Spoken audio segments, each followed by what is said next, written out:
James Davis. Hello, listener, and thank you so much for joining us on the Teaching Abroad pod, coming at you on September 22nd. I am your host, James Davis, and with me this week will be co-host Rowan Lomas from the Oxford Seminars Job Placement Service. This is episode 12 of the Teaching Abroad pod, where we discuss all things TEFL, from travel adventure stories, food recommendations, teaching tips, and job search advice. We'll be releasing new episodes every 2 weeks, so be sure to like and subscribe so you don't miss any new episodes. In addition to YouTube and your usual podcast spots, you can now find us on Amazon Music. So, do check us out, like and subscribe, because on today's show, we are going to be talking to David about living and working with a volunteer organization in Cambodia called Conversations with Foreigners.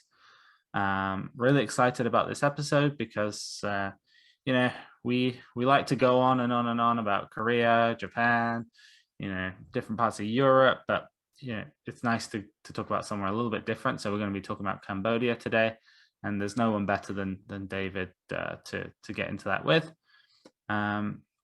So Rowan, are you as equally excited as I am about today's pod? Absolutely. I've known David for quite a while now through the Job Placement Service. What a friendly and just a great guy to be communicating with all these years, but it'll be nice to finally meet him in person. But before we get to that, I guess, I've heard you've been to Cambodia. Is that right, James? That is correct. I took a trip there. I did Thailand and Cambodia in kind of one trip while I was teaching in Korea. Absolutely loved it. Did every classic tourist thing that one can do in Cambodia. Angkor Wat. And it was the big build up. We're going to Angkor Wat. You get up maybe 3 or 4 in the morning because you have to get to Angkor Wat for the sunrise. So we get up early, we travel there. It's busy with people and you're ready for this moment. And then this huge band of clouds just rolls in. So we had a very muted experience of the Angkor Wat sunrise, but it was still a fantastic place to visit. And actually, probably the best time was the other temples that weren't Angkor Wat. So there's so many. There's dozens and dozens of massive temples that are just as impressive. They've been in movies like Tomb Raider and things like that. So you can just explore to your heart's content, really. I have not been to Cambodia, but that was certainly one of the highlights for me of Thailand. Was all these ancient temples you could visit all over the country, and just what a beautiful history right before your eyes. But going back to Cambodia, one question I always have for people who've been there: did you eat any strange insects or just off the beaten path foods while in Cambodia? Not anything too unusual.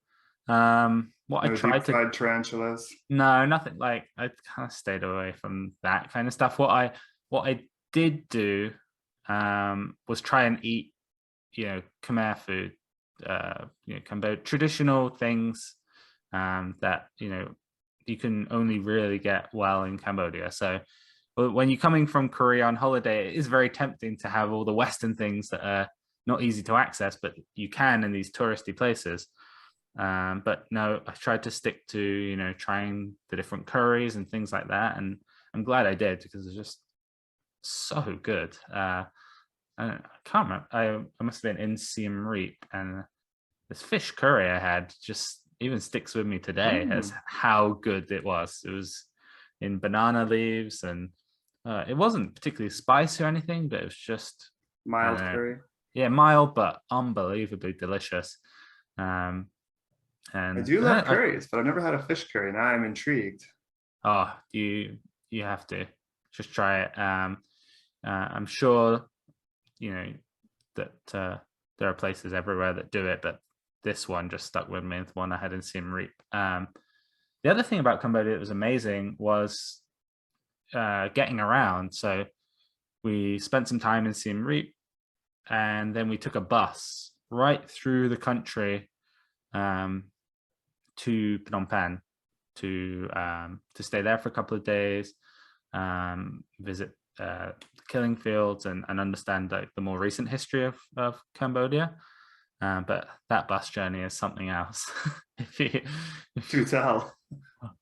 It's a night bus that we took, but you're not going to get much sleep. Those roads, I don't know if maybe it was under construction at the time, but well, it was an interesting journey. So, but you know, an opportunity to see the country that you're in and travel through, but it's not for the faint-hearted. Fair enough. Good to know. So we are going to have a chat with David, who has much more relevant things to say about Cambodia than me. But first, we're going to have a word from our sponsor. With Oxford Seminars, starting your new career teaching ESL couldn't be easier. Oxford Seminars has trained more than 70,000 teachers over the past 20 years, and you could be next. Their comprehensive 120-hour program starts with live instruction from an experienced ESL teacher, followed by convenient online modules. If your goal is to relocate overseas, or even teach from the comfort of your own home, Oxford Seminars' renowned lifetime job placement service will get you where you want to be. Call 1-800-779-1779 by September 24th and give the code POD922 to get $50 off your Oxford Seminars TESL course price when paying in full. If you're too late, don't worry, there'll be another code in the next episode. Now back to the show. Conversations with Foreigners provides English classes to local students. These classes help generate income for the day-to-day operations of both Conversation with Foreigners and Volunteer in Cambodia. The money is also used to fund social development and environmental projects. Today, we are joined by David, who is the Education and Recruitment Manager. David, welcome to the podcast. Can you tell us a little bit more about the organization you work with? Sure. Thank you for having me on. It's a real pleasure to represent CWF and volunteer in Cambodia today. So we were funded in 2005, so that's a long time ago. And we are a school which provides English classes to students, Cambodian students primarily, but we also welcome foreigners. Sometimes we do have Vietnamese students, Chinese students, or Korean students, but the bulk of our students are Cambodian students who mainly come from a lower socioeconomic background. They come from the countryside, so rural areas, and they come to Phnom Penh to study English because they need to, or they come to Phnom Penh because they are looking for a job. And so they need English, so they come to us to improve their conversational English skills. So we're famous for offering conversational English classes. And this allows our organization to generate profits, which is then channeled into different projects in rural Cambodia. So we function as a cog where students come to study with us, and then the money is redistributed in the rural areas where students come from major territory. So it's how we function. That we've been functioning for the past 15 years now. That's wonderful. So it's like almost double benefit. So they get to learn conversational English, and then they know that the money they're spending on classes goes right back to their own communities. That's right. Yeah, that's exactly how. Yeah. That's amazing.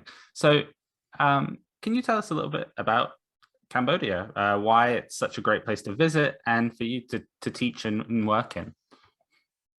Of course. Cambodia is unique. It's a great place. It's at the center of Southeast Asia. So first and foremost, it's very easy to travel around. It's also a small country, which means that all the touristy places, the landmarks are easily accessible. Everything from Phnom Penh, at least, is only a couple of hours by bus.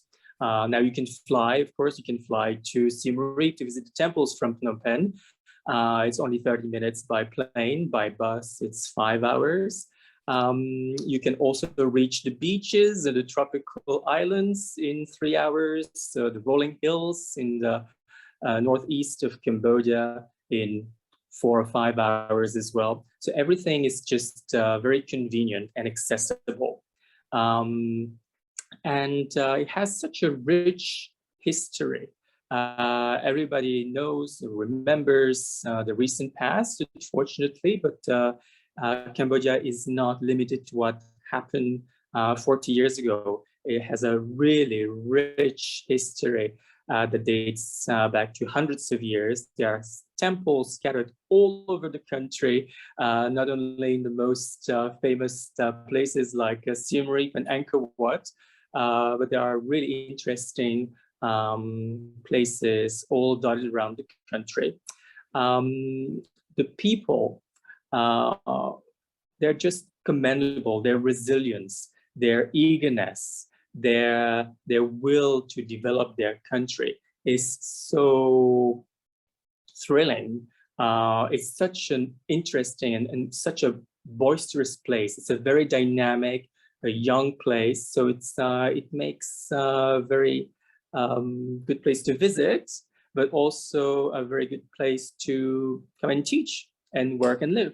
Sounds like such an amazing place. Sadly, one I have not been to yet, but it's definitely on my bucket list. How important would you say English education is in Cambodia these days? English is very important nowadays. Education in general is very important. It's highly regarded. That's of course due to what happened in the past. So our students are literally the best. Cambodian students are so eager, so respectful, so into learning. And what is very interesting teaching in Cambodia is that they are doers. So they do things. So when it comes to teaching and learning English, they just like to speak, to talk, to practice. Sometimes, in other contexts, conversational English classes might be from the teacher's perspective, like pulling teeth. Students are not really engaged or they're not really interested in the topics that are presented to them. But that never happens here in Cambodia. They are so eager and they're really driven. So education is very important, and English in particular. First of all, Cambodia is part of the ASEAN, so the Association of Southeast Asian Nations, and language that was chosen. So it's this association that comprises a lot of countries in Southeast Asia: Singapore, Malaysia, Vietnam, Thailand, Laos, and the working language is English. So it is a given that everybody in Cambodia should be able to have at least some knowledge of conversational English in the back. And then also, because it's a developing country, there's a lot of foreign investors. And there's also a lot of tourists because it's such a popular destination. So there's this drive to learn and to know English. And more we see that they watch more television, they have access to television, to shows, to Netflix, which landed in Cambodia a couple of months ago. So there's this drive for English. So it's a very important part of their education is to learn English. Are there any kind of challenges unique to Cambodia in delivering English education that is clearly needed? Sure. So as I said, Cambodian students are doers. So they like hands-on practice. They like to talk about, to have a voice, to express themselves, their reality. They take, and rightly so, a lot of pride in their country and their history. So they like to express their realities and have their voice. It's very important to be able to give them the tools to express their voice. And this is what we're doing more specifically at CWF. is to enable them to express themselves and to tell their foreign teachers. For most, it's the first time that they are in Cambodia, but it's to engage with them and to create a cross-cultural dialogue between their realities, which is very different to our realities, or their teachers' realities who come from overseas. So this is one of the challenges, and it's something that we do differently at conversations with foreigners to any other language centers or private language schools. So it's really putting the students center stage and to give them a voice so that they can express their realities and where they come from. Because as I said, CWF welcomes students who are mostly from the lower socioeconomic background. They come from the countryside, which is very different to Phnom Penh, where everything is concentrated. So their realities is very different. Their lived experiences are very different as well. So we try to make sure that they can express themselves. And we try to make sure that our volunteers can really experience a cross-cultural experience and also engage in a cross-cultural dialogue with their students. Sounds like a really student-centered approach, which, as you're kind of saying, a lot of schools aren't focused on as much. It is kind of top-down curriculum. So in your case, is there already a curriculum in place, or are the teachers designing all of their own lessons? How does that work? It's a great question. Thank you for asking. So we have created our own curriculum. So Conversations with Foreigners developed a curriculum that is designed in the conversation program, designed to address the realities of Cambodia and to put students center stage and their realities center stage. So an example that I like to give is when we teach them fruit and veggies, for example, in the lower levels, we're not going to teach them strawberries or blueberries, because although you can buy strawberries and blueberries here, they're very expensive. You only find them in specialized shops for expats or foreigners. At the local market, what you'll find durian, you'll find papaya, you'll find snake fruit, you'll find custard apple, you'll find sapodilla. All these fruits are tropical fruits. So we will teach the English that they need for them to express their reality. Because when we ask them, what fruit do you like, or what fruit do you buy? We don't want them to regurgitate strawberry and blueberry, something that they would learn in a curriculum, but we want them to be able to express their reality. We want them to be able to say, well, I buy durian, or I buy snake fruit, or I buy longan. So this is how we've been teaching English for the past 15 years at CWF. It's really localized, and it enables our students to express their realities, which is crucial for us as a social enterprise. Our students are why we're doing it. And so it's very important that they're given a voice. And since they are here to improve their English, if they can have a voice in English, so much the better. And you said predominantly your students are coming from more rural areas, lower socioeconomic classes. So I guess I'm wondering, what kinds of motivation do they have to learn English? Are they there for business purposes? Are they there for working in tourism or going to be tourists themselves? What's the, I guess, the age range and purposes of these students?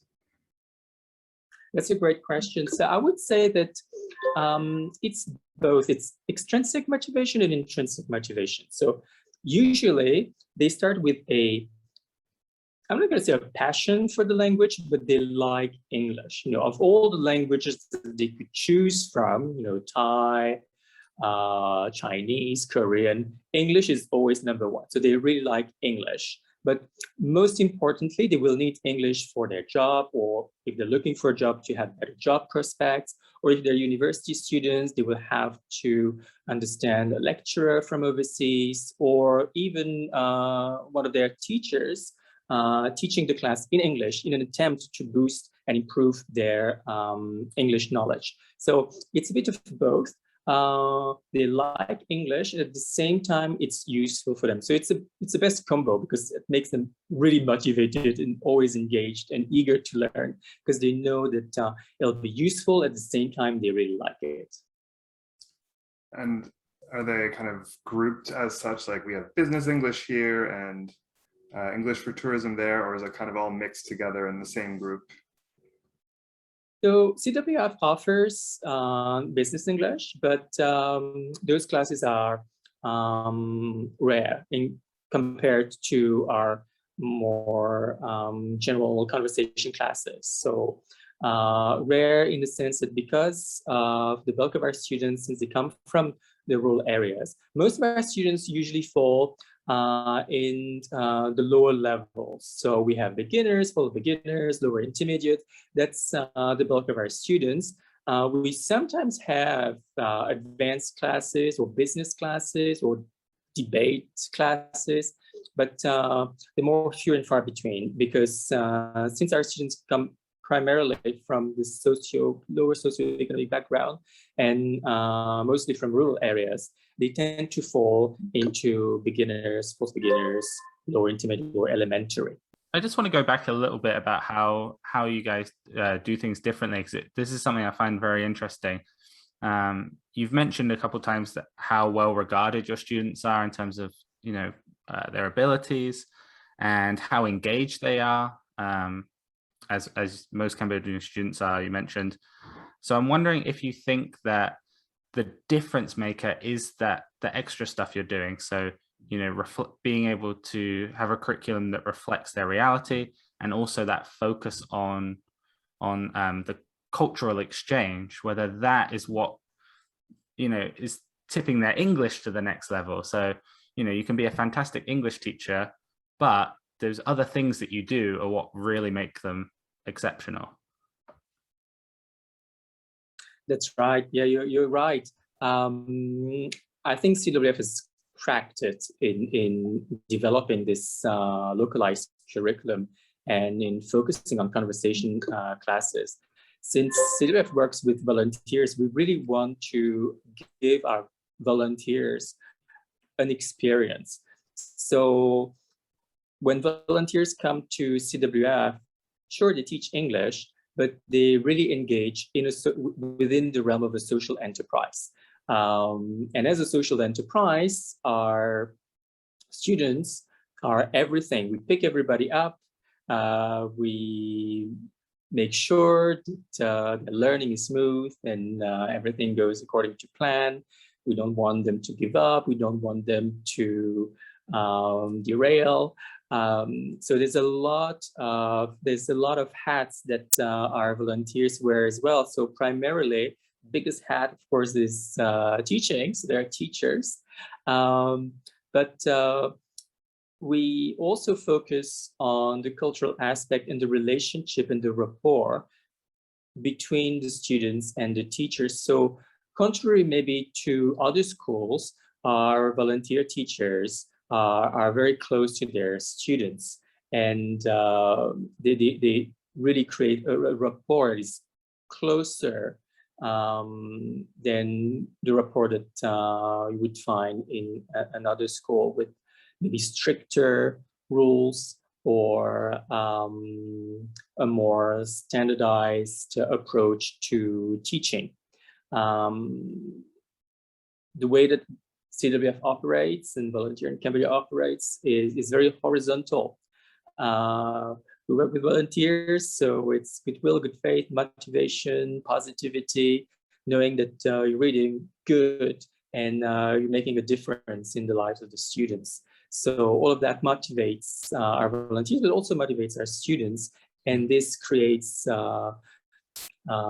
something that works. And we also, in the classroom, when we teach in person, it's not the case at this time, but hopefully very soon we'll be able to teach in person again. When we teach in the classroom, the way that we teach is very dynamic. Our students, as I said, are doers. So we do lots of role plays, we play lots of games, we have lots of fun with our students. And an example of that is that contrary to a lot of schools, we don't have our students sit standardized tests. We don't want them to be too stressed out by their English learning. We want it to be as organic as possible. On the long term, so we want to keep them for long, so they improve little by little, step by step. Nobody fails. Everybody is a winner. Everybody's good. It's great. So this is the kind of atmosphere that we have created for our students, but also for our volunteers at CBF and volunteer in Cambodia. So it's a very positive environment. And this, I think, helps the students and also the volunteers enjoy their time and find something that is needed for them at the time. So does that change the way that you look at applications for your volunteers? So traditionally, I guess people look at qualifications, but I guess, are you looking for something slightly different? Oh, that's a great question. Thank you for asking. So you're right. Of course, the first step is to look at qualifications, because we need volunteers that know what they're going to do. And Oxford seminars, guys, are great. I mean, you have great applicants, great training. They're really top notch. But in the recruitment process, we also look for the right mindset. Because, as I said, our volunteers can visit projects in rural Cambodia. They engage with the students a lot more than they would. It's not so much, preparing the classes, teaching, and then leaving. There's a whole process that is involved with the students. We try to make sure that the students and the volunteers are close, they're not friends. We're always making sure that we're friendly, but we're not friends. However, they can become friends towards the end, and after the volunteers have finished teaching, they can become friends with their students. And sometimes it happens. And with social media, it's very easy to keep in touch.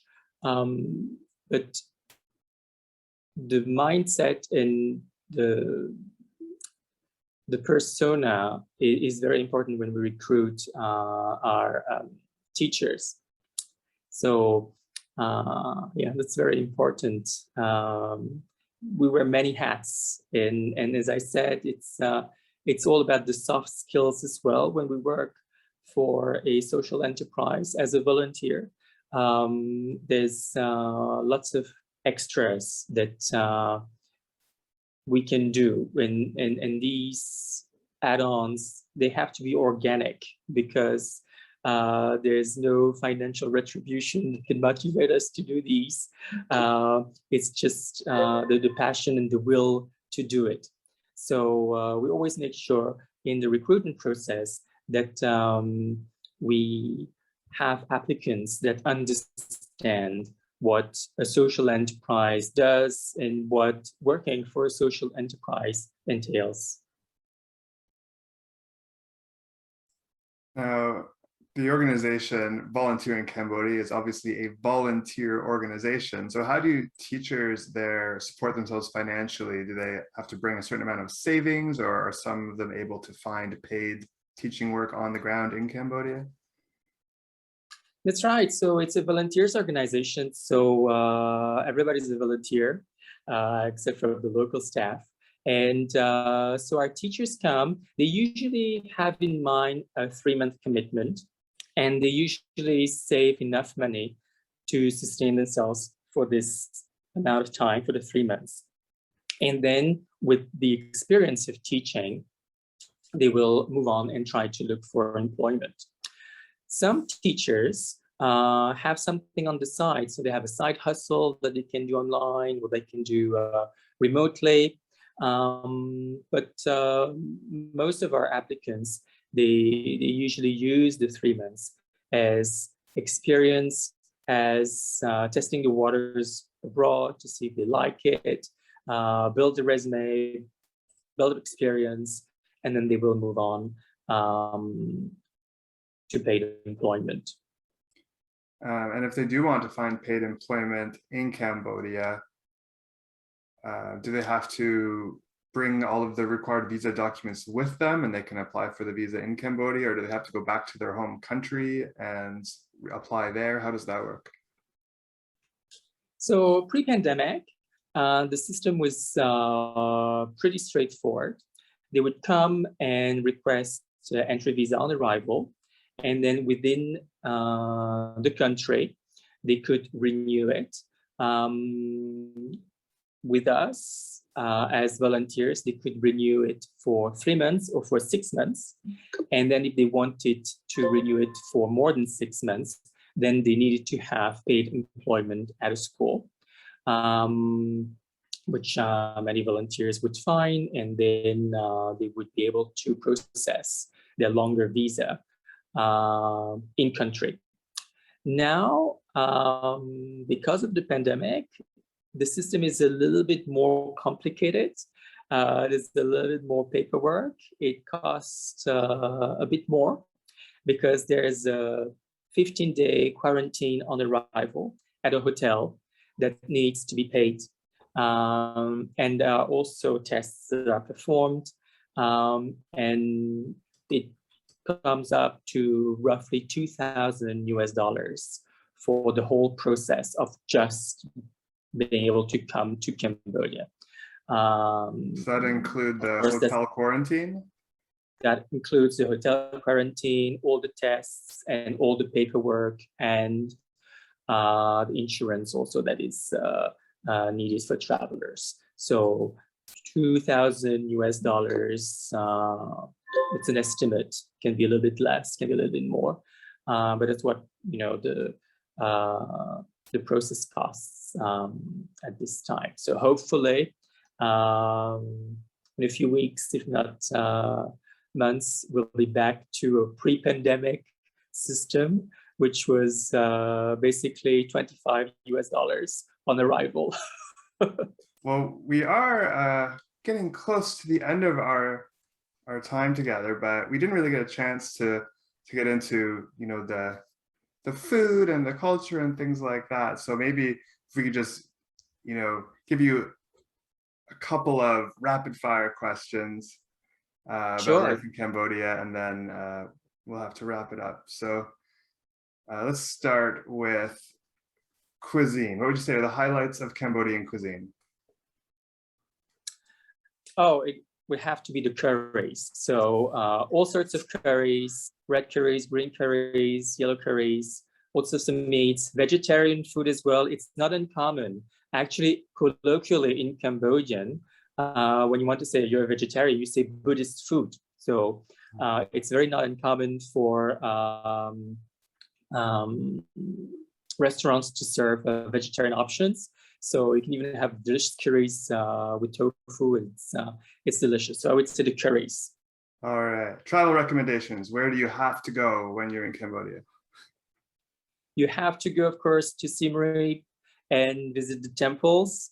Know that there are other temples outside the famous Angkor complex. They are easily accessible. Travel agencies organize day trips to these temples that are a little bit off the beaten track. So that would be my recommendation. One day in the Angkor complex, and then maybe another day or two visiting the temples that are a little more off the beaten tracks in the jungles, without as many tourists. Sometimes Angkor Wat can be packed with tourists. So visiting the temples that are as grand without the tourists can be a good option. Awesome. Thank you for humoring me. Rowan's using this as a fact-finding mission for his future trip to Cambodia. I have to agree about a curry, though. I had a fish em up, and I still think about it to this day. Like, it was so amazing, the food I had when I was in Cambodia. that aside, David, I have one final question for you. Question we like to ask every guest on the podcast, and that is, do you have any advice or words of encouragement for someone thinking about teaching or volunteering overseas? What's your advice to someone at the start of that journey? I would just tell them to jump and to come and not to think twice. They're going to love it. I've yet to meet someone who didn't like their experience in Cambodia. From the people to the country, to the landscape, to the history, the food, the cuisine, everything is just great. And teaching in Cambodia is not only very rewarding, but the students are like, I never met any students quite like them. They are so eager, so engaged, so driven. It's just a sheer pleasure to teach Cambodian students. So I would just tell them, just come. And I'm sure that you're going to like it. I'm sure you're going to love your experience teaching. And of course, it's hot. It can be dusty at times. During the rainy season, it rains a lot. But all in all, it's such a unique place. And coming to Cambodia, you're sure that you're going to have such an amazing experience, a learning experience, but a great experience. So just come. Thank you so much for your time, David. It's been a wonderful guest. It's so nice to hear about Cambodia, where we discuss other countries all the time, but it's nice to hear about Cambodia this time. So thank you so much. It was a pleasure to WF. So thank you so much for having me on. And thanks so much again to David for taking the time to chat to us today. It was fantastic to hear about conversation with foreigners and volunteer in Cambodia. Before we wrap things up today, Rowan, do you have anything to add from the job placement service regarding Cambodia? Well, one thing I should mention, one thing I like to mention about Cambodia is that it is one of the few countries in Asia where you can actually teach without a bachelor's degree. So it's a really great option to consider for non-BA applicants. And volunteering really is a great way to gain some experience, learn about the culture, see the sights, get your foot in the door, and make connections that could benefit future applications to Cambodia. Teachers with paid work in Cambodia can typically expect to earn anywhere from about $700 to maybe $2,000 US per month, which is more than enough to live on comfortably in Cambodia. And at the high end, you probably would be living like royalty, to be honest. It's good. It's a good option. People should consider it. It's less popular, but it's a wonderful country, and you really can live well there. I certainly did for the week that I was there. So thanks to Rowan. Thanks again to David. And thank you, listener, for tuning in to the Teaching Abroad pod. We'll be releasing new episodes every other Wednesday. If you enjoyed this episode, be sure to like and subscribe, share it with your friends. Remember, you can find us on YouTube, Spotify, Apple Podcasts, Stitcher, and now, of course, Amazon Music. So, spread the word. If you have any great ideas that you'd like us to discuss in upcoming episodes, please leave them in the comments on YouTube. Or contact us at Oxford Seminars on Facebook, Instagram, or Twitter. Or you can even email us directly at teachingabroadpod@oxfordseminars.com. Have a great day. See ya.